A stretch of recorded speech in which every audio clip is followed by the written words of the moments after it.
pengamat politik tuh mereka pandangannya gimana ya. Jadi kalau dari Pak Jokowi kemarin kan putaran pertama masyarakat puas.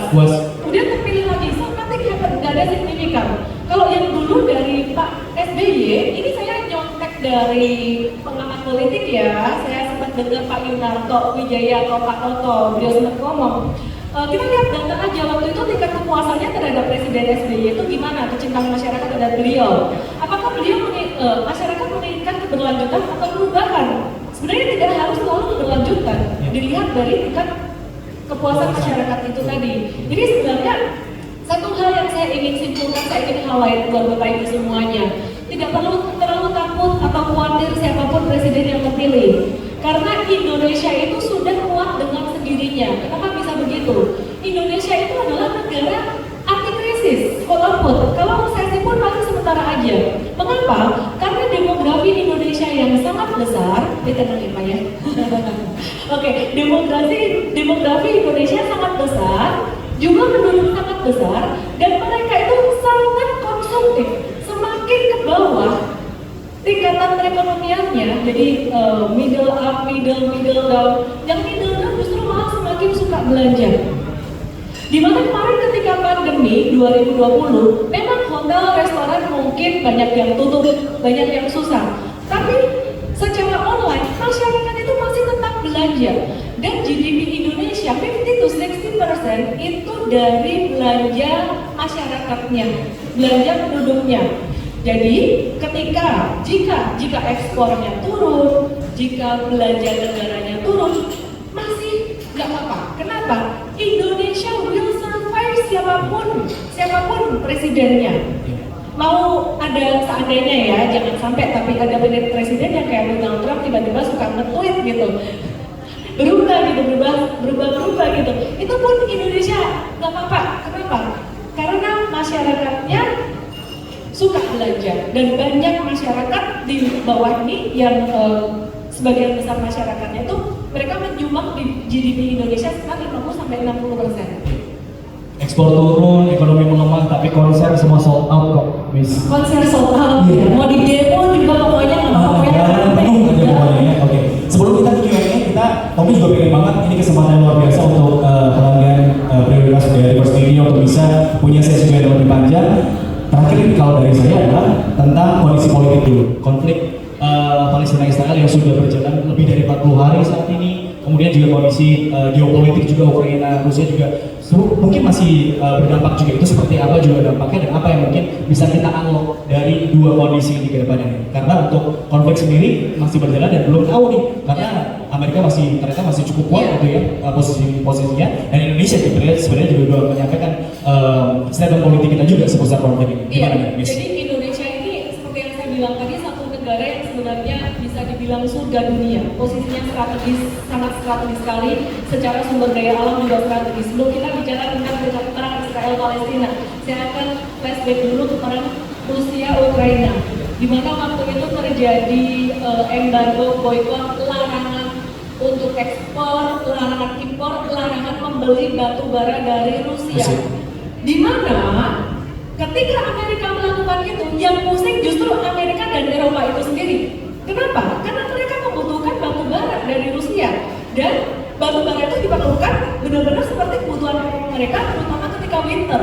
Nah, kalau nggak beli dari Rusia, belinya dari mana?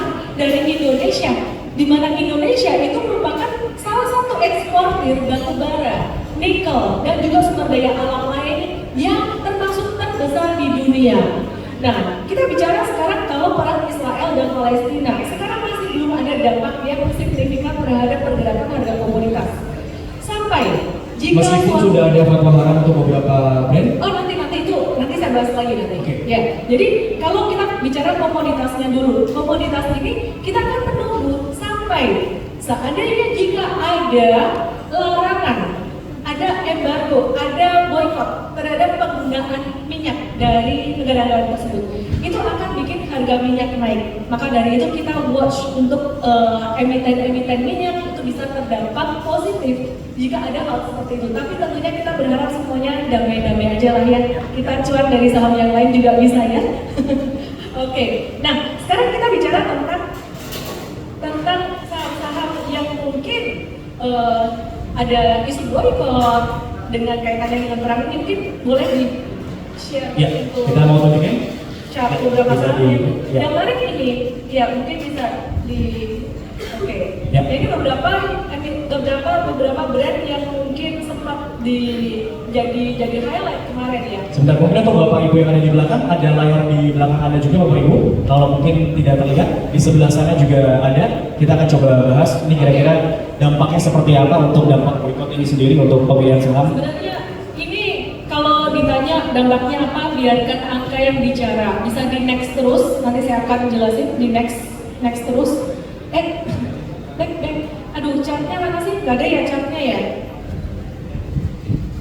Bukan. Wah, ini nggak lengkap ya. Udah nanti di Sabtu aja, di webinar Sabtu kita akan kasih lihat ya. Ya, jadi aku menyimpulkan aja ya, dan bisa dibalikin ke brand-brand yang tadi. Brand-brand kembali ke slide brand-brand tadi kayak yang lengkap, yang tadi ada brand-brand. Ya ini paling lengkap aja. Oke. Stop di sini. Jadi mungkin nanti ya di rumah bisa dilihat sendiri di Yahoo Finance, Google Finance atau Bloomberg. Di NYSE ada McDonald's, Burger King, MAPD itu ini untuk di Indonesia ya. Jadi di luar negeri ada McDonald's, Burger King, terus ada Dior, CDI, Puma dan sebagainya, ada Google. Itu kalau Bapak Ibu perhatikan terutama dari sektor consumer goods-nya, mereka itu nggak turun, justru malah naik. Sekitaran 20-30 hari terakhir itu malah naik. Dan saya juga nggak tahu kenapa. Perkiraan saya cuma satu, bahwa investor yang membeli saham-saham emiten ini, mereka benar-benar memperhatikan kinerja perusahaan. Jadi isu-isu yang menerpa seperti itu nggak terlalu jadi dampak signifikan. Nah, saya juga heran. Kemudian kita lihat yang di Indonesia. Ini ada MAPB, ada MAPI, ada PZZZ, dan FAST. Kita lihat beberapa emiten ini memang sebelum adanya konflik Israel-Palestina, memang emiten ini beberapa memang nggak terlalu liquid. Jadi menurut saya juga dampaknya tidak terlalu signifikan. Bagaimana dengan Unilever? Unilever yang katanya juga ada kena dampak dari Israel-Palestina itu tadi, kena boykot atau apalah gitu ya. Saya melihatnya sebenarnya sebelum konflik Israel-Palestina terjadi, Unilever itu memang udah slow down, growth-nya juga secara harga saham udah agak slow down dan growth-nya udah pelan-pelan banget.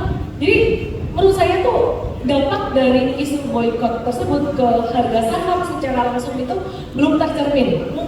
Mungkin saja akan tercermin pada laporan keuangan kuartal 4, revenue-nya pengaruh atau tidak. Dan kalau harga saham itu pengaruhnya pada next quarter ketika laporan kuartal 4 atau full year 2023 itu udah muncul. Jadi dampaknya mungkin baru berasa nanti. Sekarang belum. Kenapa? Karena investor besar itu mereka semuanya being realistic, mereka melihat datanya masih oke kok gitu.